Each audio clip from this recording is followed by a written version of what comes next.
사무엘상 24장의 말씀을 함께 나누도록 하겠습니다. 23장에 보게 되면 어떤 일이 있었냐면은 다윗이 사울에게 계속 쫓겨 다니다가 황무지 숲속에 그들이 숨어 있었어요. 가슴을 졸이고 있는데 어떤 일이 생겼냐면 기가 막힌 일이 생긴 거예요. 그때 블레셋이 사울을 공격해 온 거예요. 그래서 전령한 사람이 사울 왕을 찾아왔어요. 왕이요, 왕이요. 큰일 났습니다. 지금 다윗을 잡아 죽이는 것이 급한 것이 아니라 블레셋이 우리를 지금 공격해 오니까 그거부터 우리가 막아야 됩니다. 이렇게 얘기를 하는 거예요. 그래서 사울이 생각하니까 맞는 얘기 같아요. 다윗도 죽여야 되지만 다윗 죽이는 건 조금 뒤로 밀어놓고 그러면 우선 블레셋과의 전쟁부터 하자. 그래서 전쟁을 하는 바람에 다윗이 살아났다 하는 것이 지난 23장에 여러분들과 함께 나누었던 말씀입니다. 이런 거를 보면서 참 하나님은 멋있는 분이에요. 하나님의 백성을 보호하사 때마다 시마다 하나님이 그거 만드신 거지 그게 우연히 일어난 일이라고 우리가 어찌 생각을 할 수가 있을까. 그래서 신명기 32장에 보면은 이런 말씀이 있어요. 제가 그냥 읽어드릴게요. 여호와께서 그를 황무지에서 짐승의 부르짖는 광야에서 하나님이 그를 만나시고 호위하시고 보호하시며 자기 눈동자같이 지키셨도다. 그랬어요. 하나님이 기가 막히게 우리를 불꽃 같은 눈동자로 지키시고 보호하여 주신다라는 것을 알 수가 있습니다. 그래서 오늘 이제 다윗이 사울에게 계속 쫓겨다니면서 일어났던 일을 통해서 하나님이 원하시는 일이 무엇인가, 이러한 주제로 오늘 여러분들과 함께 오늘 이 24장의 말씀을 한번 좀 살펴보기를 원하는데, 첫 번째는 하나님이 다윗을 시험하시는 거예요. 성경에는 시험한다고 적혀 있지는 않지만 블레셋과의 전쟁은 끝났으니까 그동안 미뤄놨던 다윗을 죽이는 일을 지금 해야지돼. 그래서 다윗이 어디냐? 그리고 알아봤더니 정확한 장소는 모르지만 엔게디에 있다라는 이야기를 들어. 그래서 군인들을 전부 동원해가지고 엔게디를 그냥 샅샅이 지금 뒤지고 있는 거예요. 여기 있나? 저기 있나? 근데 다윗이 엔게디 굴 속에 지금 숨어 있잖아요. 그런데요, 사울이 다윗을 죽이러 쫓아다니다가 너무 피곤하니까 좀 앉아서 좀 낮잠 좀 이렇게 좀 자고 이놈을 잡아야겠다 생각을 해가지고 어디 쉴 만한 데가 어디 있나 생각하다 굴 속으로 들어간 거야. 해를 피할 수 있으니까 좀 시원하잖아요, 동굴 속이. 그래서 거길 들어간 거예요. 오늘 3절에 보면은요, 24장 3절에 보면은 길가 양의 우리에 이른즉 굴이 있는지라 사울이 그 발을 가리우러 들어가니라 그랬어요. 여기 한국어 성경에는 발을 가리우러 들어갔다라고 그랬는데 이 말의 의미는 뭐냐면 낮잠 자다가 들어갔다 그런 얘기예요. 굴 속에 다윗의 군대와 다윗이 숨어 있는데 보니까 여러분들 그렇잖아요. 꼼꼼한데 오래 있은 사람은 다 환히 보이는데 바깥에 환한 데 있다가 깜깜한 데 들어간 사람은 아무것도 안 보이는 거예요.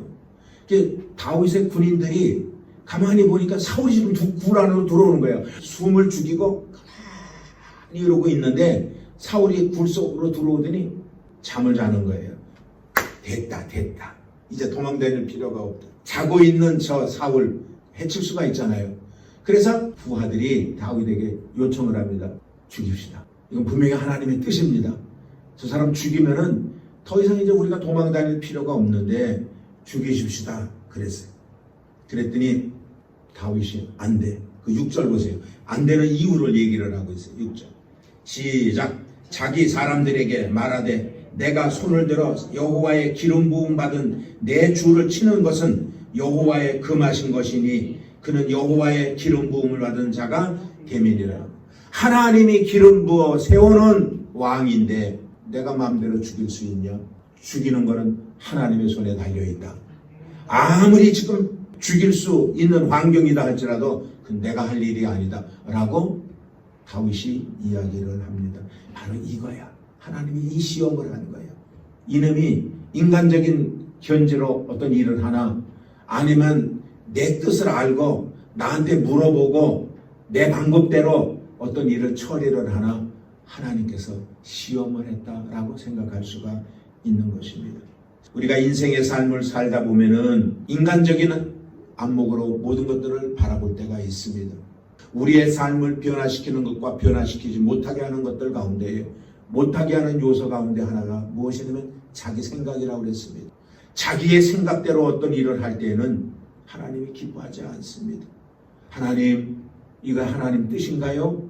하나님 어떻게 쓰면 좋겠는가요? 그리고 하나님 앞에 여쭤보고 기도해보고 그리고 하나님이 오케이 하면 그때는 아주 쉽게 우리가 그 일을 할 수가 있다는 것입니다.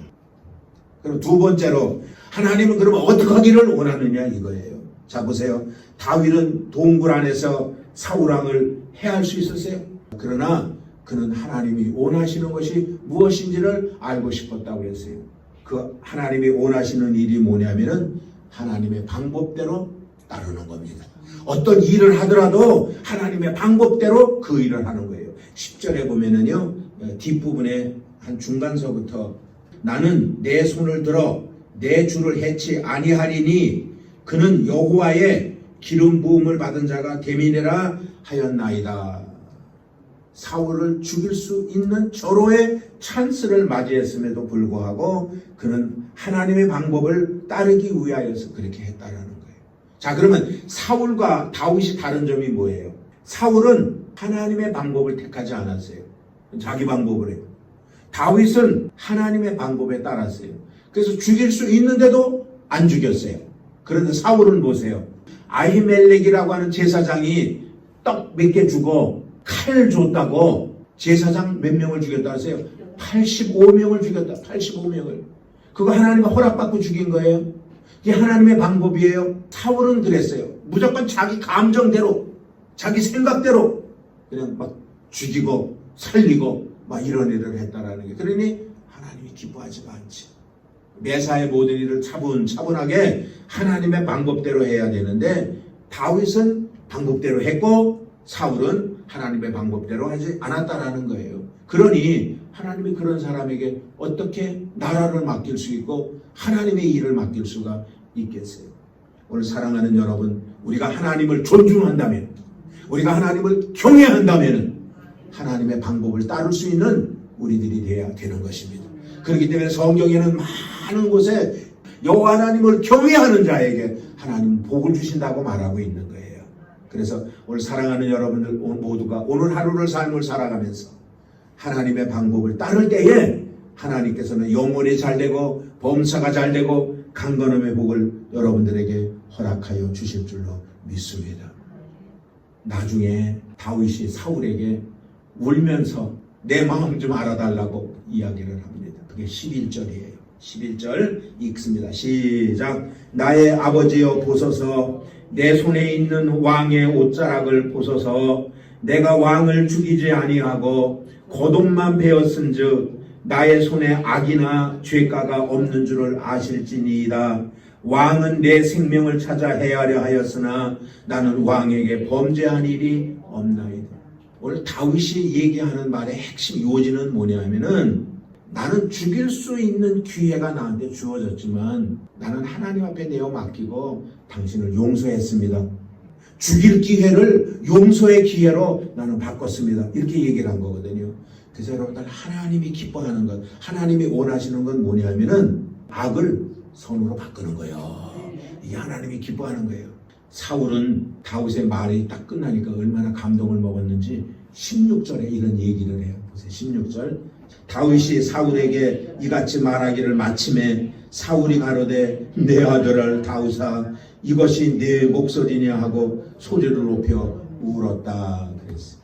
생전 눈물을 보이지 아니하였던 사울이 눈물을 흘리며 감동을 먹어서 그랬니? 그러면서 울었다 그랬어요. 그런데 이게 끝까지 이랬으면 얼마나 좋겠어요. 마귀한테 풀려나면은 이런 제정신이 들어왔다가도 마귀한테 또 잡히니까 또 죽이러 다녀. 또 죽이러 다녀. 그렇기 때문에 우리는 매일같이 성령 충만, 재충만 받지 아니하면 사울의 삶이 우리의 삶하고 똑같아요. 이랬다 저랬다. 오늘은 웃었다가 그 다음날 신경질 냈다가 오늘은 죽이려고 그랬다가 내일은 울면서 미안해 그러고 이게 오늘 사울의 모습이에요. 오늘 사랑하는 여러분들이요. 사울의 말을 한번 들어보세요. 17절 시작. 다윗에게 말하되 나는 너를 학대하되 너는 나를 선대하니 너는 나보다도 의롭구나. 야, 너 참 대단하구나. 그리고 이야기를 합니다. 근데 이게 좀 계속 갔으면 얼마나 좋겠느냐 말이죠. 그것뿐만이 아니에요. 20절에 보세요. 20절에 놀라운 이야기를 사울이 합니다. 20절 시작. 보라, 나는 내가 반드시 왕이 될 것을 알고 이스라엘 나라가 너의 손에서 견고하게 될 것도 안다. 안돼요. 다 모든 것을 안다. 오늘 이 20절 한 말이 어디서 많이 들어봤던 이야기죠. 이스라엘 나라가 너의 손에서 견고하게 될 것이다. 이거 누가 한 얘기예요? 요나단이 했어요. 우리가 하나님의 뜻대로만 살면 하나님께서 보호해 주시는 거예요. 그리고 하나님께서 그 일을 이루어 주시는 거예요.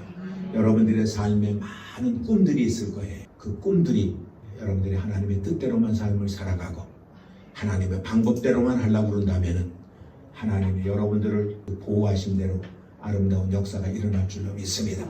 결론을 여러분들에게 말씀드리면은 지금 여기는 다시 죽이려고 그러지 않지만 이 뒤에 이제 25장부터 쭉 읽어보면 또 죽이려고 그래요.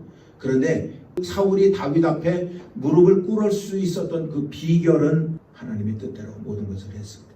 그랬을 때에 사울이 다윗 앞에 무릎을 꿇을 수 있는 일을 만들게 되었다는 것입니다. 그래서 우리가 위기를 만났을 때 절대 낙심할 것 없어요. 전능하신 하나님만 의지하면 돼요.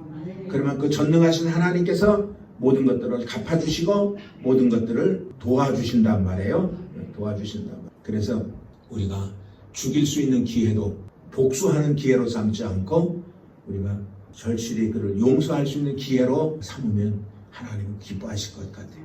에이, 저거 죽여야지. 저건 끝장내버려야지. 내 마음에 안 들어. 그건 하나님이 기뻐하는 게 아닌가. 그 사람을 죽일 수 있는 기회, 해칠 수 있는 기회를 용서할 수 있는 기회, 재개할 수 있는 기회로 우리가 만들어주는 것. 이게 하나님의 뜻이라는 거예요. 그렇게 할 때에 하나님이 그 가운데 역사를 하시고 이루어 주신다는 것입니다. 오늘 24장의 말씀을 여러분들과 함께 나누었습니다. 오늘 하루도 승리하시는 우리 순복음 야마도 교회 성도님들 되시기를 주님의 이름으로 축원을 드리겠습니다.